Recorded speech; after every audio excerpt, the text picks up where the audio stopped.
Well, Israel is one of the loudest voices calling for a tougher line on Iran's nuclear program, but Israel's own nuclear capability has never been put to inspection.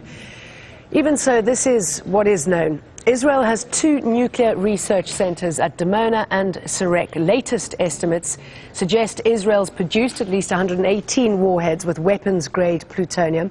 The Jericho ballistic missiles are capable of carrying such weapons. The Jericho 1, which is now obsolete, had a range of 500 kilometers and could carry a 20-kiloton nuclear warhead. That's 20 times more powerful than the US bomb dropped on Hiroshima in 1945. The Jericho 2 has a range of 1,500 kilometers. It could just reach Iran and is believed to be able to carry a 1 megaton nuclear bomb. That's 1,000 times more powerful than the Hiroshima bomb. And it's thought a Jericho 3 is now being developed, able to travel around 5,000 kilometers, bringing all of Iran and Europe into its range. NICOLE Johnston has more. In southern Israel, the Negev desert unfolds all the way to the sea. 13,000 square kilometres of tough terrain. Out here in the middle of the baking desert is probably the perfect place for Israel to put something that it doesn't want the rest of the world to know about, and it certainly doesn't want the rest of the world to see. And that something is the Nuclear Research Centre Negev, also called DIMONA.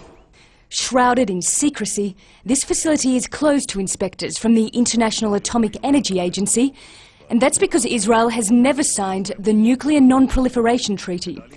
John Large is a nuclear expert and says despite the election of President Obama in the US, it's unlikely Israel will ever come clean about exactly what goes on at DIMONA. You can't change the lobby, the industrial military complexes of America, that incredibly powerful political group. Your generals don't change. They take years to change. Your president can change quickly. Generals take years to change. And it's the generals who need this. But do Israelis think they need it? And would they be willing to give it up for a nuclear-free Middle East? We went to the city of DIMONA, around 10 kilometres from the nuclear facility. Here the people we spoke to support the country's nuclear research program.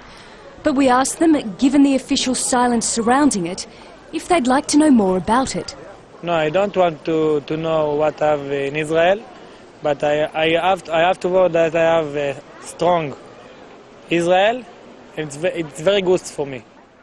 AMIR BETON's mother worked at the DIMONA plant, and he sees no reason for Israel to join the Nuclear Non-Proliferation Treaty or to allow IAEA inspectors into the country. If it's come all the inspectors over there, all the country can see what you have over there. It's not good. But not everyone we met was content to stay in the dark about DIMONA. I think some more information about it would be good. I think it'll be progressive. I think it'll be very essential if we get a little more information. That way we can know what we're dealing with. Israel maintains an official policy of ambiguity, neither admitting or denying it has nuclear weapons. The work at the DIMONA facility is secret and its employees silent. Analysts say Israel is not developing its nuclear program on its own. So clearly to maintain and develop its nuclear weapons and its missile and delivery system requires overseas help.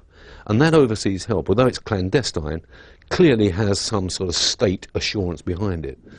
The city of DIMONA is as close as you'll get to Israel's research centre. And while the West focuses on Iran, Israel's nuclear program goes on unchecked, far from the spotlight. NICOLE Johnston, Al Jazeera, DIMONA.